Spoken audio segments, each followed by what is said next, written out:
KSRTC Mangaluru ವಿಭಾಗದ 3 ಘಟಕದಿಂದ ಪ್ರಯಾಣಿಕರ ಸಾರ್ವಜನಿಕ ಅನುಕೂಲಕ್ಕಾಗಿ ಮಂಗಳೂರು ಬಸ್ ನಿಲ್ದಾಣದಿಂದ ವಯಾ ನಂತೂರು ವಾಮಂಜೂರು ಕಿತ್ತಿಕಲ್ ಬೊಂಡಂತಿಲ ತಾರಿಗುಡ್ಡೆ ಮಾರ್ಗವಾಗಿ ಪೊಳಲಿಗೆ ನೂತನ ನಗರ ಸಾರಿಗೆಗೆ ಕರ್ನಾಟಕ ಸರ್ಕಾರದ ಧಾರ್ಮಿಕ ಪರಿಷತ್ತಿನ ಮಾಜಿ ಸದಸ್ಯ ಬೇಲ್ ಪದ್ಮನಾಭ ಕೋಟ್ಯನ್ ಚಾಲನೆ ನೀಡಿದರು. ಮಂಗಳೂರು ತಾಲೂಕು ಮಟ್ಟದ ಗ್ಯಾರಂಟಿ ಯೋಜನೆಗಳ ಅನುಷ್ಠಾನ ಸಮಿತಿ ಅಧ್ಯಕ್ಷ ಸುರೇಂದ್ರ ಕಂಬಳಿ, ಹಿರಿಯ ವಿಭಾಗೀಯ ನಿಯಂತ್ರಣಾಧಿಕಾರಿ ರಾಜೇಶ್ ಶೆಟ್ಟಿ, ವಿಭಾಗೀಯ ಸಂಚಾರಾಧಿಕಾರಿ ಕಮಲ್ ಕುಮಾರ್, ವಿಭಾಗೀಯ ಯಾಂತ್ರಿಕ ಅಭಿಯಂತರ ವಿನಯ್ ಹಾಗೂ ವಿಭಾಗದ ಅಧಿಕಾರಿಗಳು, ಸಿಬ್ಬಂದಿಗಳು, ಮಂಗಳೂರು ತಾಲೂಕು ಮಟ್ಟದ ಗ್ಯಾರಂಟಿ ಯೋಜನೆಗಳ ಅನುಷ್ಠಾನ ಸಮಿತಿಯ ಸದಸ್ಯರು ಹಾಜರಿದ್ದರು.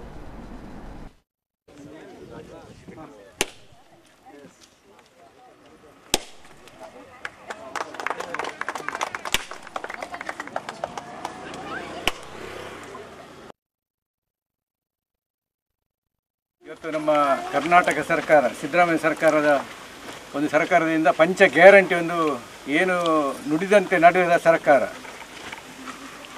ಏನು ಪ್ರಣಾಳಿಕೆಯಲ್ಲಿ ಕೊಟ್ಟಿದ್ದಾರೆ, ಅದು 5 ಗ್ಯಾರಂಟಿ ಅದು ಅನುಷ್ಠಾನ ಮಾಡಿದ ಒಂದು ಸರ್ಕಾರ ಇದ್ದರೆ ಅದು ಸಿದ್ದರಾಮಯ್ಯ ಸರ್ಕಾರ. ಆ ನೇತೃತ್ವದಲ್ಲಿ ಇವತ್ತು ನಮ್ಮ ಒಂದು ಶಕ್ತಿ ಯೋಜನೆಯಲ್ಲಿ ಬಸ್ಸು ನಮ್ಮ ಊರಿಗೆ ಬಂದಿದೆ.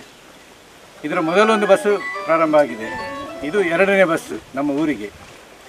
ಮಂಗಳೂರಿನಿಂದ ಕುಲಶೇಖರ, ವಾಮಂಜೂರು, ತಾರಿಗುಡ್ಡೆ, ಕೋಣಿಮಾರು, ಸತ್ತಿಕಲ್ಲಾಗಿ ಸೀದಾ ಮಲ್ಲೂರಾಗಿ ಬಡಕಬಲಾಗಿ ಪೊಳಲಿ ಕ್ಷೇತ್ರಕ್ಕೆ ಶ್ರೀ ಕ್ಷೇತ್ರ ಪೊಳಲಿಗೆ ಅಲ್ಲಿ ಹೋಗಿ ಬರ್ತಾ ಉಂಟು. ಈಗ ಈ ಬಸ್ ಇನ್ನು ಅಲ್ಲಿಂದ ಹೊರಟು ದಿವಸ ಟ್ರಿಪ್ ಮಾಡಿ ಲಾಸ್ಟ್ ಒಂದು ಟ್ರಿಪ್ಪು ಅದು ದೇವಸ್ಥಾನದಲ್ಲಿ ಹೊರಟಾಗ್ತಾ ಉಂಟು. ಇನ್ನೊಂದು ಬಸ್ ಸ್ಟೇಟ್ ಬ್ಯಾಂಕಿನಿಂದ ಹೊರಡ್ತದೆ ಬೆಳಿಗ್ಗೆ. ಇದಕ್ಕೆ ಯಾರೆಲ್ಲ ಶ್ರಮ ಪಟ್ಟಿದ್ದಾರೆ ಅವರಿಗೆಲ್ಲ ಧನ್ಯವಾದವನ್ನು ಹೇಳ್ತಾ ಜನಕ್ಕೂ ಸಹಕಾರ ಮಾಡ್ಬೋದು. ಅಂಚೆನೆ ಪುಂಜೋಲು ಶಕ್ತಿ ಯೋಜನೆ ಪುಂಜೋಲೆಗೆ ಎಂಕ್ಲ ಕರ್ನಾಟಕ ಸರ್ಕಾರದ ಕಾಂಗ್ರೆಸ್ದ ಸಿದ್ದರಾಮಯ್ಯ ಗೌರ್ಮೆಂಟ್ದ ಅಂಚೆನೆ DK ಶಿವಕುಮಾರ್ ನೇತೃತ್ವದ ರಾಮಲಿಂಗಾರೆಡ್ಡಿ ಸಾರಿಗೆ ಸಚಿವ ಆದ ಎಂಕ್ಲಿಗೆ ಮಸ್ತ್ ಸಹಕಾರ ಮಂತೊಂದುಲ್ಲೆ ಪಂಡ ನಮ್ಮೈತೆ ಊರ್ದಾಗ ಪಂಡ ಲೀಡರ್ನಾಗ ಪಂಡ ಸಾತಿಗೆ ಬಸ್ ಬರ್ಪುಜಿ ಆಯ್ತು ಪೆರತಾಗ್ಯಾರ ಒಂದು ಮಸ್ತ್ ಅವಿನ ಮಸ್ತ್ ನಿಕ್ಲ ಲೀಡರ್ನಾಗ ಮಾತು ಸೇರಿದು ಮಂತದೇರೆ ಭಾರಿ ಖುಷಿತ ವಿಚಾರ.